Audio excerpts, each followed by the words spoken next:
gracias por continuar aquí un día y otro siguiendo esta jornada. Os agradecemos muchísimo toda la atención y todo el cariño con el que nos habéis acogido esta jornada. El último acto, vamos a llamarle medio académico, medio festivo, va a ser, entre comillas, claro, va a ser una mesa redonda sobre testimonios de represaliados, de gente que sufrió la guerra civil. Entonces tenemos tres testimonios muy variados. Cuando estábamos pensando el diseño de esta jornada, siempre a la hora de hacer los testimonios, siempre queda una posibilidad, que es el recurrir a aquellos que han tenido una significación política y esa represión ha sido fortísima, movida por esa idea. Pero también hay otras personas que ayudaron a mitigar el sufrimiento y otras personas que simplemente, como ha explicado antes Diego Caro, la represión que tuvieron, las consecuencias tan funestas que para ellos tuvo la guerra civil, fue fruto en muchas ocasiones de circunstancias muy caprichosas. Y entonces, en esta primera jornada, hemos pensado traer una mesa redonda donde aparezcan esos testimonios humanos, profundamente humanos, que es donde de verdad se sufrió de una manera aún más callada. Y ese es el origen de esta mesa redonda. Vamos a tener tres testimonios. Vamos a empezar por Manuel Masegosa Palma, cuyo tío fue funcionario del ayuntamiento y la represión, él ya lo va a contar, que sufrieron tanto la familia como el misterio, la ausencia de noticias, las circunstancias en las que vivieron, él lo va a contar. Bastante duro. Después vamos a hacer un testimonio que es un poco peculiar, porque va a ser un testimonio sin estar presentes las personas que lo protagonizaron, lo voy a contar yo. Es el testimonio de unos monjes capuchinos que ayudaron en los primeros momentos de la guerra a las personas que estaban detenidas en el castillo y a los familiares para que pudieran tener, aunque fuera un consuelo, llamémosle espiritual, llamémosle psicológico, como queráis, pero consuelo, humano sobre todo.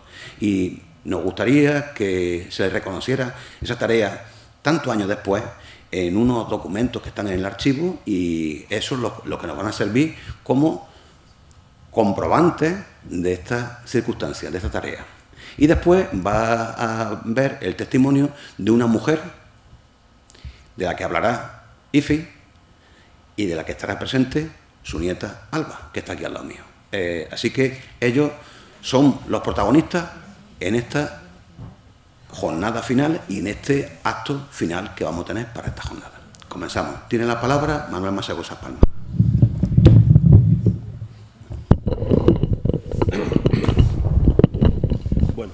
Buenas tardes a todos. Muchas gracias por ofrecerme la oportunidad de hablar, de compartir testimonio y, por qué no decirlo también, por hacerme pasar un mal trago, que espero que sea el que todos necesitamos cuando nos enfrentamos a nuestros recuerdos en el nivel en el que estemos. Yo he escuchado aquí algo tan rotundo, y se dijo el primer día como que el horror no se olvida nunca, pero mi trabajo es ser psiquiatra, y como psiquiatra ser que las personas que viven el horror tienen que vivir con el horror, así que tienen que aprender a hacer algo con el horror. Y he aprendido también que el horror no solo genera enemigos externos, de los que por cierto es más fácil defenderse, sino que genera enemigos internos en forma de muchos sentimientos que nos persiguen toda la vida y de los que es difícil liberarnos. Esos enemigos internos van a depender mucho de las circunstancias en las que las personas nos enfrentamos a algo tan terrible como es un momento en el que la violencia o la injusticia se practica y se ampara. No es lo mismo ser víctima, y pagar con la vida, que ser víctima y sufrir prisión, o ser víctima y ser represaliado. No es lo mismo ser víctima cuando percibes directamente la pérdida de la víctima directa, porque eres el esposo, la esposa, el hijo, la hija o el alumno de tu maestro que ha sido fusilado. No es lo mismo. Pero es que además de esas víctimas y supervivientes, hay muchos damnificados. Y en los damnificados nos debemos de encontrar todas las familias que durante años hemos vivido con la angustia de esas víctimas. Cuando yo recuerdo conversaciones en mi casa, recuerdo a mi madre verdaderamente angustiada por no saber qué había pasado con su hermano que huyó cuando iba a ser fusilado aquí en Sanlúcar. Pero al mismo tiempo recuerdo la angustia y el miedo de no hablar de eso una vez que ella había iniciado la conversación, porque era algo que podía ser peligroso. Porque había otros hermanos que seguían vivos y que podían sufrir las consecuencias de que se pusiera de manifiesto, se contara la historia. Os recuerdo ese mismo dolor en otros tíos que también necesitaban hablar, ser oídos de lo que vivían, pero que tenían miedo de hablar. Ese miedo que yo como hijo he asumido y he vivido y que luego en la transición democrática he experimentado con ese miedo famoso a remover el pasado, ¿no? Es decir, es un miedo que queda impreso de forma continua. El miedo a hablar y el miedo a callar esconde algo que luego he podido ver como psiquiatra en víctimas de otros muchos procesos de guerra, de humillaciones, de represiones. Ese miedo en el que la persona necesita hablar porque necesita ser reconocido como víctima, pero al mismo tiempo teme hablar porque cuando habla espera ansiosamente la respuesta de quien le escucha, espera ser reconocido y tal vez la persona que le escucha no lo reconozca o dude de su verdadera carácter de víctima o incluso le revictimice, es decir, le vuelva a hacer sentirse víctima porque diga, no, le haga sentir que quizás algo hizo él para ganarse o para merecer aquello. Entonces son esos procesos donde el daño psicológico, el daño emocional que vivimos va creciendo con el tiempo, porque no acaba de encontrar un espacio, una manera de fluir natural que permita que la persona pueda olvidar. Ya hemos dicho, y lo dijeron aquí, que no se olvida, pero necesitamos en algunos momentos olvidar, poner paréntesis, kick-cut, ¿no? Tienes que hacer un acuerdo contigo mismo para seguir adelante. Entonces, necesitas olvidar, o necesitas luchar, o necesitas simplemente llorar o hablar. Y si eso no lo puedes hacer, ese daño interno, esos enemigos internos siguen estando ahí funcionando. Y hace que el drama permanezca mucho tiempo. Lo hablo como damnificado, me identifico así como damnificado, ¿no? No me puedo identificar como víctima directa, pero sí como damnificado. Pero es que he tenido la ocasión de conocer personas que no son damnificados, no han vivido de cerca en la inmediatez el daño de una víctima, pero se han sentido mal, se han sentido, por ejemplo, avergonzados, porque son parte de una familia de victimarios, de represores, y han sentido vergüenza cuando han sabido de la historia de su familia. Y también han tenido miedo de hablar. Y también han necesitado, en este caso, ser reconocidos como personas que tienen su propio criterio. No son las personas que mantienen el silencio frente a eso, o que alientan o que amparan la violencia. Es decir, hay muchos dramas personales que se han ido transmitiendo como una mancha de aceite como consecuencia de la guerra civil y la posguerra, y que han generado un cúmulo de daños personales y han generado montones de sentimientos negativos, ¿eh? El miedo creo que es el más evidente, pero una reacción muy habitual frente al miedo, que es evitar hablar, evitar pronunciarse, evitar destacar, pasar desapercibido, que no se hable, que no se tengan en cuenta, que también genera a su vez una cierta culpa, porque si tú evitas, estás renunciando a tu propia identidad, a honrar a tu familia, a hacer justicia con las víctimas, y por tanto, si tú evitas pensando en tu propia salud, o en la de tus hijos, o la de tu familia, o en tu empleo, pues estás dando un paso en pro de algo con un costo muy alto, el costo a renunciar al sentido de la justicia o al sentido de la verdad, ¿eh?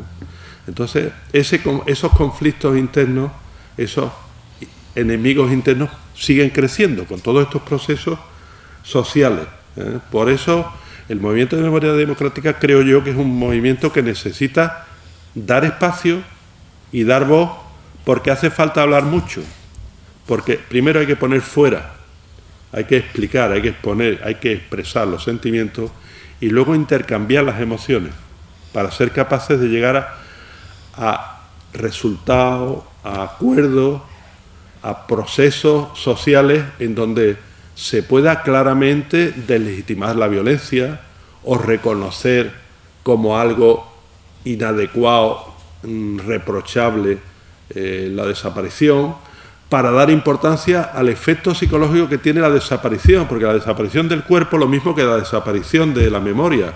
En mi familia nunca hemos sabido qué pasó con nuestro tío. Durante mucho tiempo no hemos llegado ni a saber exactamente cuál era el cargo de nuestro tío en el ayuntamiento, ¿eh? Así que hemos fantaseado con todo tipo de cosas. No tenemos una historia, ha desaparecido. Y como ha desaparecido la historia, pues nos impide construir nuestra identidad. Es lo mismo cuando desaparece un cuerpo. Aquí se habló antes de algo tan concreto como un caso reciente, de un caso de una chica asesinada cuyo cuerpo no ha aparecido. La desaparición de un cuerpo impide que la familia, que los supervivientes acaben el proceso del duelo. Dificulta y por tanto la desaparición es quizás el efecto más dramático, porque yo me parece, he estado aquí 2 tardes y he leído y he hablado, y cuando hablamos de desaparición, hablamos de desapariciones de cuerpos, desapariciones de documentos, desapariciones de expedientes, desapariciones de historias, de anécdotas. Es imposible construir una historia, una narrativa, saber de dónde venimos, quiénes somos y a quién debemos honor, si no tenemos la posibilidad de recomponer todo eso. Y ese es el testimonio, creo yo, más común para todos, es que el secreto y la desaparición impide hacer un proceso sano de todas estas cuestiones. Hasta aquí quiero decir, porque, bueno, creo que si hay debate, pues podremos hablar de más cosas. Gracias. Muy bien.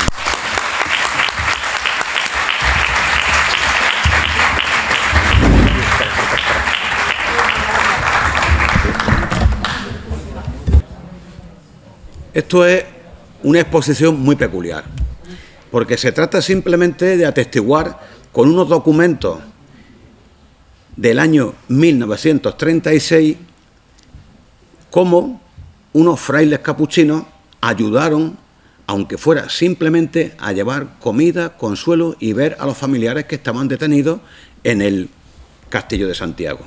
¿Y quiénes iban? Pues todas aquellas personas a las que se les pedía, iban a los frailes para pedirle auxilio para poder ir a verlos. Los frailes, evidentemente, todos aquellos que intervinieron han muerto. Yo fui al convento de capuchinos y me puse en contacto con el único que queda, que es Fray José de Sanlúcar, un fraile que posiblemente muchos lo conoceréis, y que es el único que guarda recuerdo de todos estos hermanos que aparecen aquí citados. Muchos de ellos ya se fueron de Sanlúcar y algunos de ellos también murieron aquí en Sanlúcar.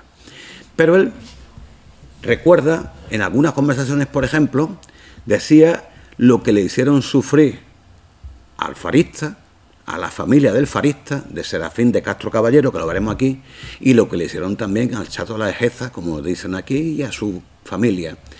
él lo recuerda como una crueldad con unas personas que, en última instancia, los delitos que podían haber cometido, entre comillas, si hubiera habido algún delito,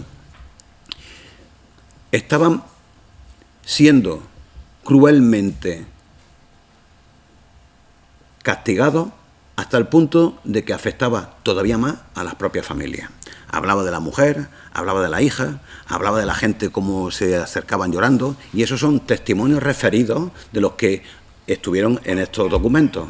O sea que, si os dais cuenta, es casi una historia contada en una tercera versión de la que vinieron hasta ellos. Pero no obstante, creo que es de justicia reconocer la tarea que hicieron estos frailes y reconocer también este comportamiento generoso, humano, solidario, como queréis llamarlo, cristiano incluso, si queréis llamarlo así, aquel que tenga creencias, pero en el fondo se trata de comportamiento humano, humanitario, ¿vale?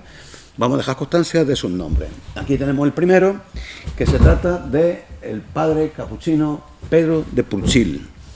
Pedro de Purchil es uno de los que aparecen en varios documentos, ¿vale? Va a ver al preso Serafín de Castro Caballero. Este es el farista, que lo han trabajado, por ejemplo, Beatriz lo trabajó y también lo han trabajado otros compañeros. Pasamos al siguiente, que es el padre capuchino Pedro de Purchil, para visitar en esta otra vez a Serafín de Castro Caballero, otro día, que también va a existirlo. La fecha, que es el 25 de agosto del 36. Más o menos estamos hablando del primer mes de la Guerra Civil en San Lucas. ¿Cómo? Mergelina. Diego Mergelina.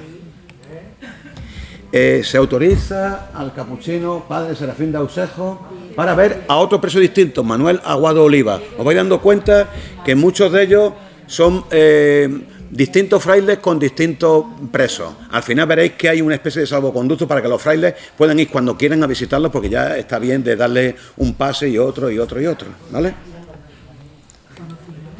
Aquí tenemos otro que es a don Ignacio Alfaro Amores, el padre Fray Gonzalo de Córdoba.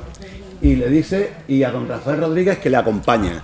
Es decir, el fraile sirve como el garante de que van a poder ir unos familiares o unos amigos a verlo, ¿vale? Pasamos al siguiente, el reverendo padre Serafín de Ausejo, para que le permitan la entrada en esa prisión, y una entrevista con el detenido Manuel Aguado, que ya hemos visto antes, que también habéis ido a verlo. Ya estamos el 27 de agosto del 36. Han pasado 40 días después del golpe de Estado, más de 40 días. El padre Pedro de Purchil presentaré una entrevista con Serafín de Castro Caballero. Este es el farista. Estamos al 3 de septiembre del 36. Aún sigue en la cárcel y aún sigue pendiente del juicio. Otra vez, el padre Anselmo de Málaga, para que vea a don Diego Valero Sánchez, el mismo día 3 de septiembre del 36.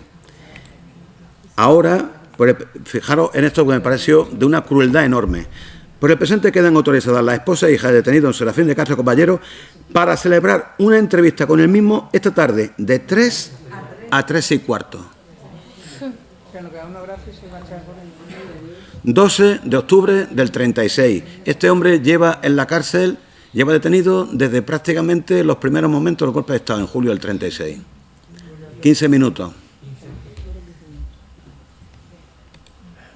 Y este ya es la especie de salvoconducto para que el padre pueda entrar cuando quiera.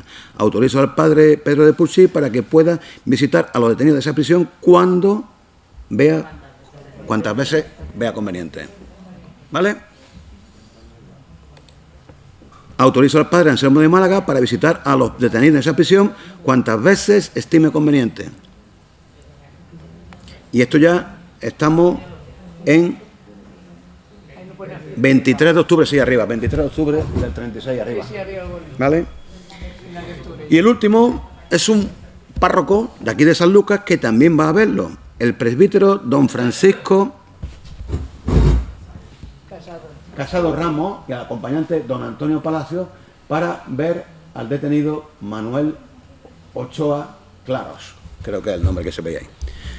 Es simplemente la idea, lo que se trata es de dejar constancia de que en estos primeros momentos de tantísima desazón, crueldad, violencia, estos hombres tuvieron un comportamiento generoso, ni más ni menos. Gracias.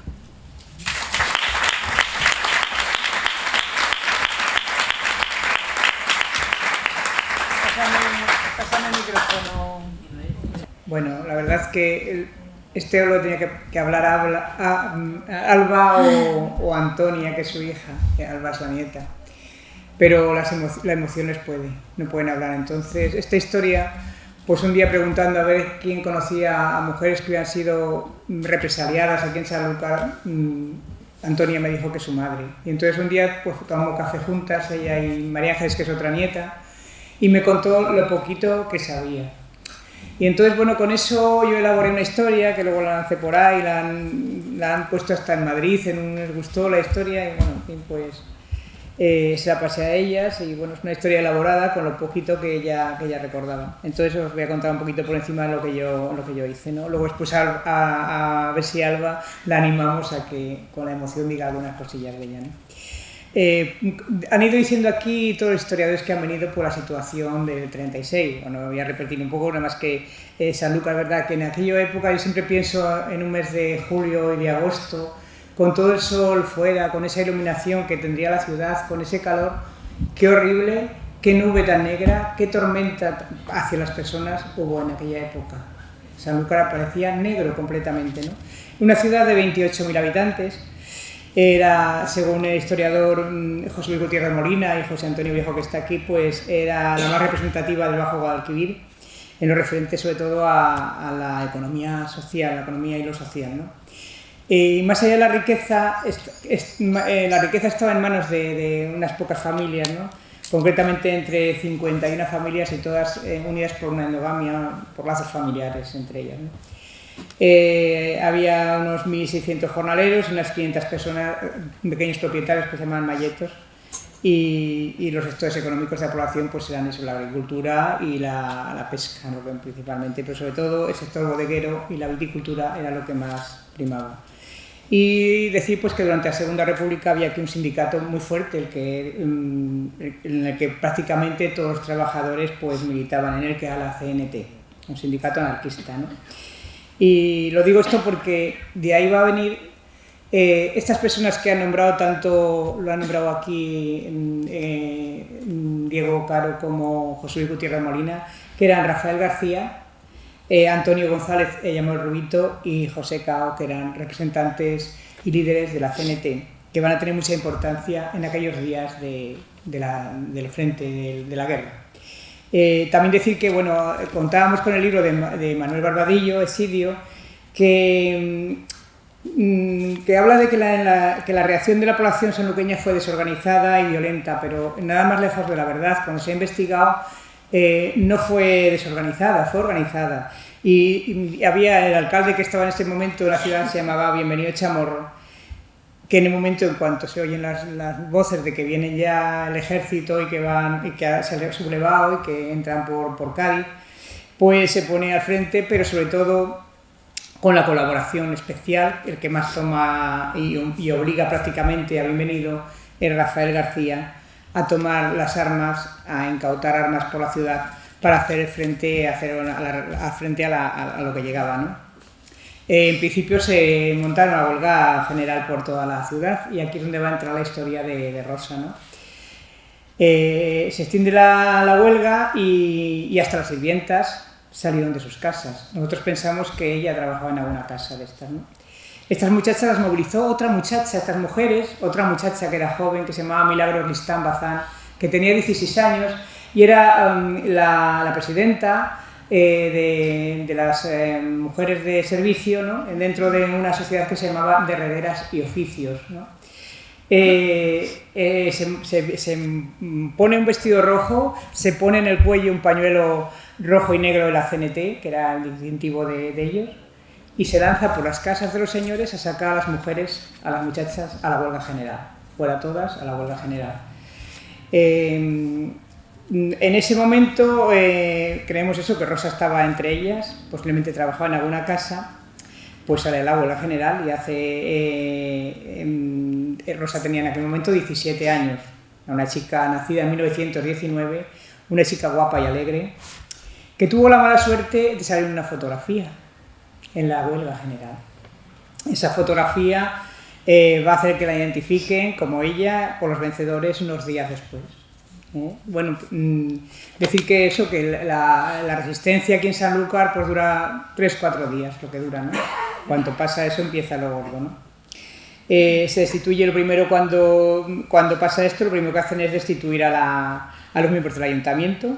Entre ellos se monta una gestora presidida por Antonio León Majón, que hasta hace unos meses tuvo su placa de honor en la calle Trascuestas, si lo recordáis muchos. Eso fue una lucha que tuvimos. Yo tuve bastantes enfrentamientos con Víctor Mora porque era en su calle y no conseguíamos que la quitara. Por fin, ya después de venga cartas, venga eso, y en el defensor del pueblo, que también intervino, se quitó la placa. Y de eso hace pues medio año, poco más o menos, que no hacía tanto tiempo.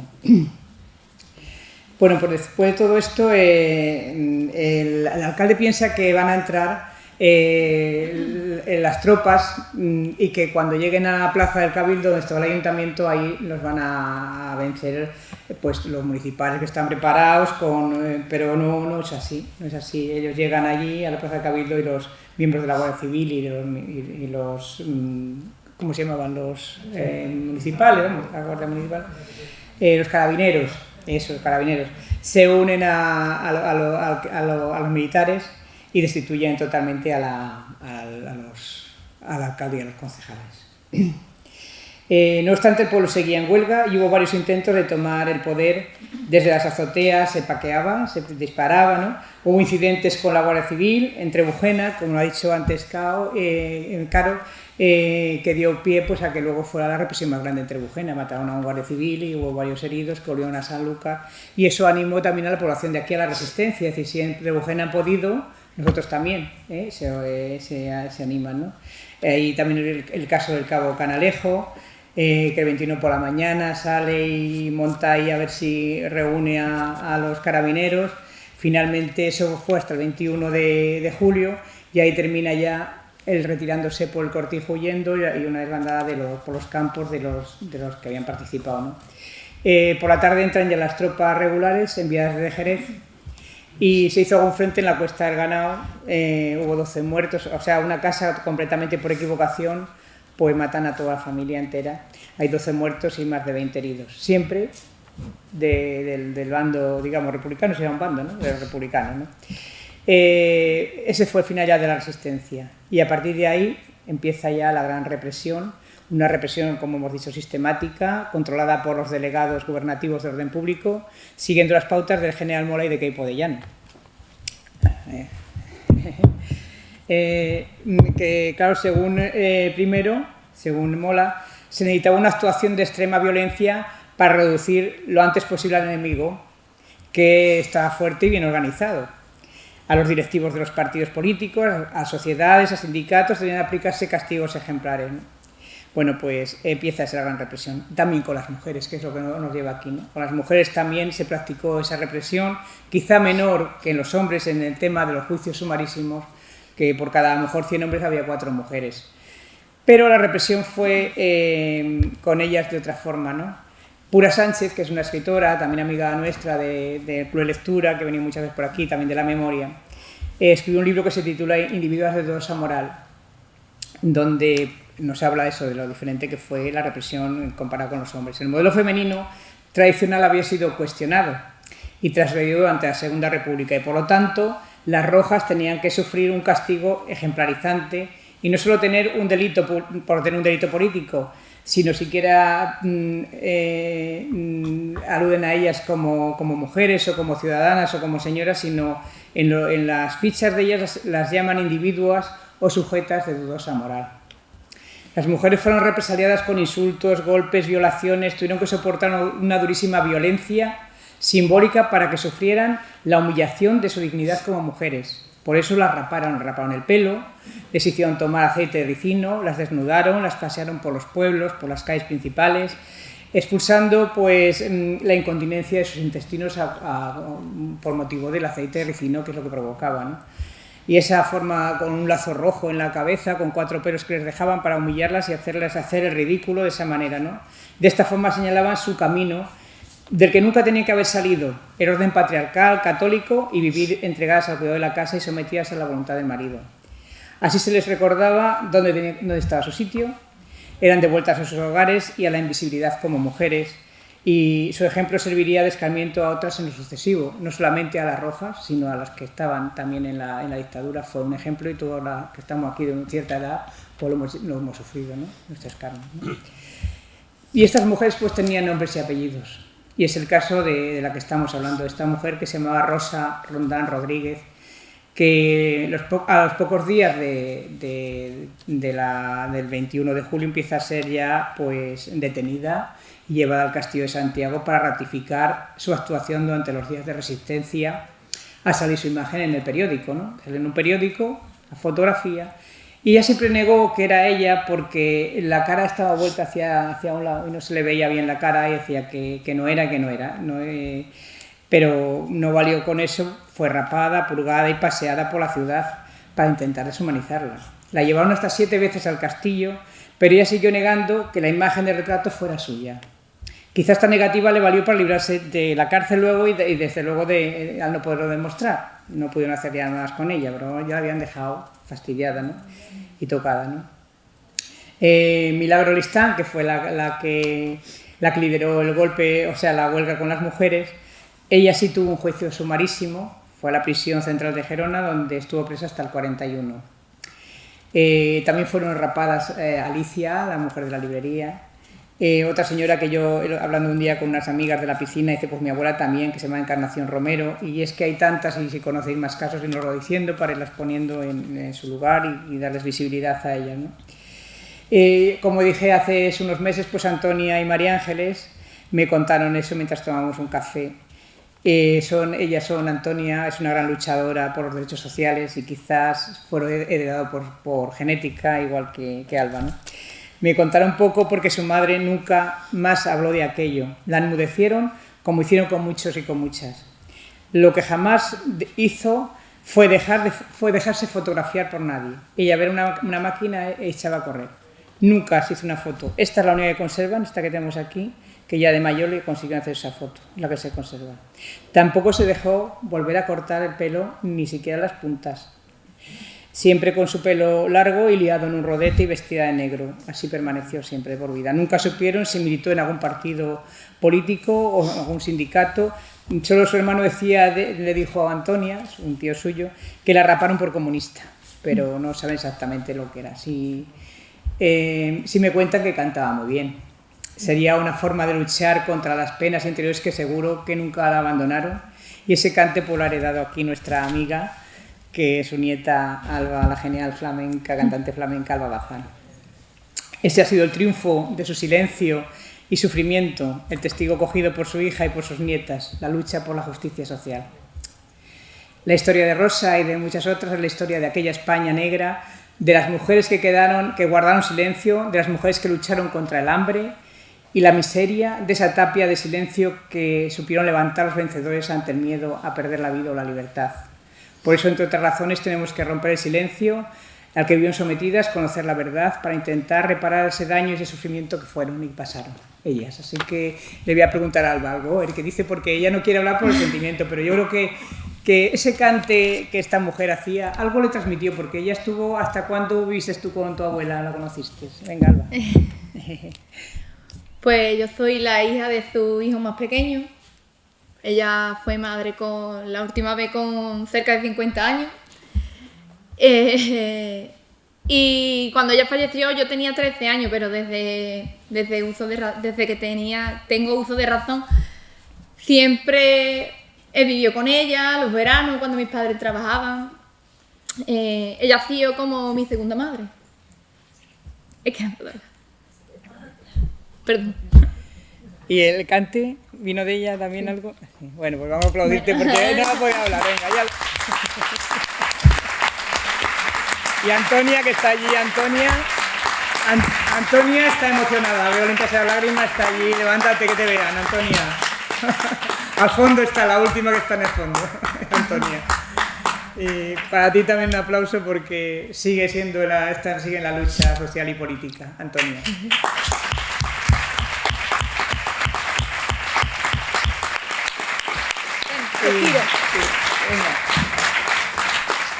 Yo tengo la suerte de que ella desde muy pequeñita me enseñaba a cantar.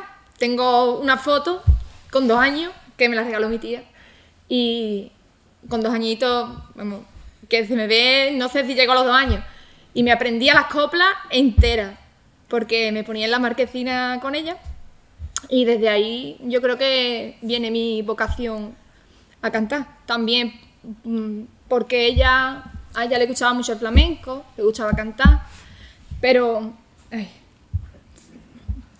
fue una época muy mala para las mujeres.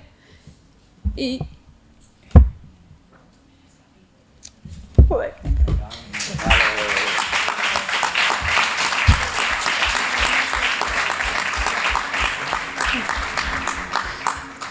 Bueno, y ella no pudo hacerlo, entonces yo lucho por mi sueño en nombre de ella y por ella.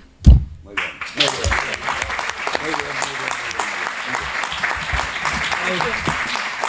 Esto nos emociona a todos, yo creo, lo que está sucediendo, ¿no? La verdad. Ay.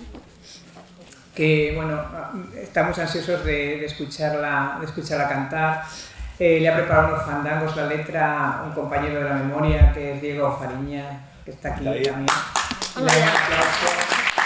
Y creo que el bozarrón que tiene Alba nos va a emocionar a todos porque merece la pena escuchar estos fandangos. Va a acompañarla Manolo Lin a la guitarra, que son Niña y Carlos. Y vale, dejamos la foto de ella, sí, nos dejamos la foto y ya luego pues ya nos despedimos ya de la jornada, pero vamos a escucharla y dejamos por abajo, venga.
vergüenza temblará.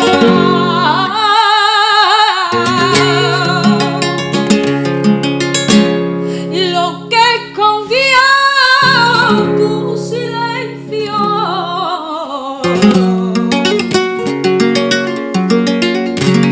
de vergüenza llorará.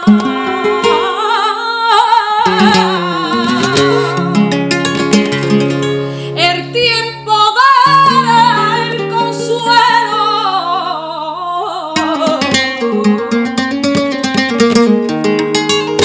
Sanlúcar en deuda y por ti arrancó ya el converso.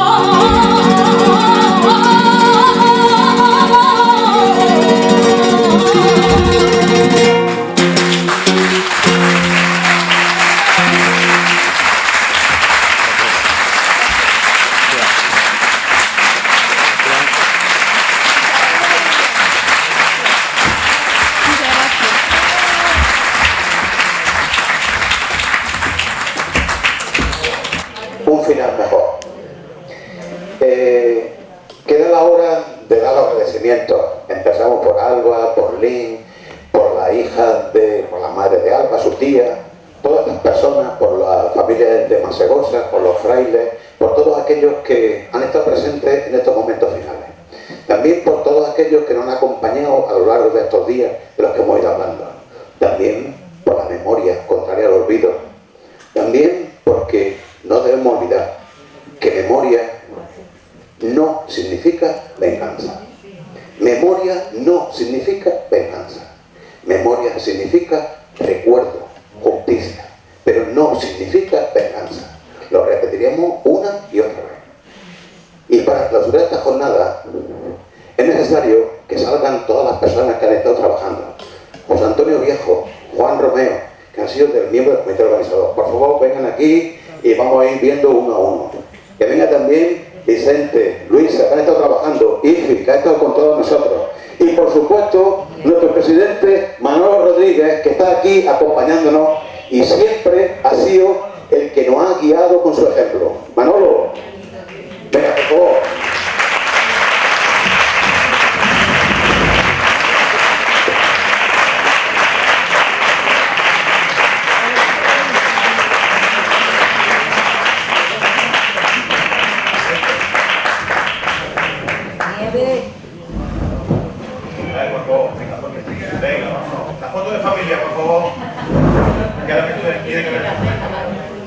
A todo el mundo, muchísimas gracias. Para nosotros es muy emotivo acordarnos de la gente que en estos años han estado acompañándonos como están. Por todos ellos hemos estado todos estos días muy, muy acompañados. Muchísimas gracias. Muchísimas gracias.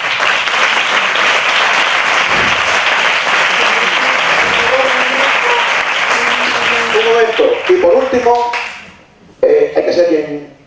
decía mi abuela que hay que ser agradecido y eso significa ser bien nacido. Entonces, a las personas que han estado ahí detrás en estos días y nos han ayudado mucho, hemos traído un regalito y Juan Romeo, en nombre de todo el grupo, se lo va a entregar. Por favor, ¿dónde está Lourdes? Lourdes. Ya, por favor, que venga Lourdes. Claro, con tanta... Bueno, está por José Luis del Río, que es mi cuñado, que ha estado al mando de la técnica. Pero no ha sido el responsable de que fallaron los aparatos.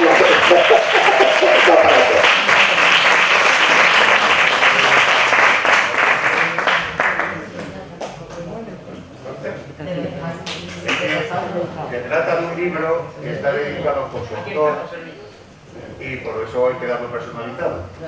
¿Dónde está Lourdes, por favor? Y Lourdes, Lourdes, por favor, llamadla. Está bebiendo agua. Se ha quitado de en medio. No puede ser. no se puede quitar del pelo. ¿Viene? No la he visto. Bueno, pues si no fuera posible... Pero, mientras, un recordatorio. Vicente y Luisa me han recordado, perdonad que con tantas cosas hay algunos motivos que se nos olvidan. Aquí están las fichas de afiliación por si alguno quiere formar parte de este foro por la memoria de San Lucas de Barrameda. Tenéis aquí para entregar vuestros datos y se lo podéis dar luego a Vicente o a Luisa. Están aquí delante, ¿vale? Aquí lo tenéis. Y mientras viene esta mujer, solamente queda emplazaros para el año que viene. Prometemos volver. Esto continuará, continuará. Muchas gracias.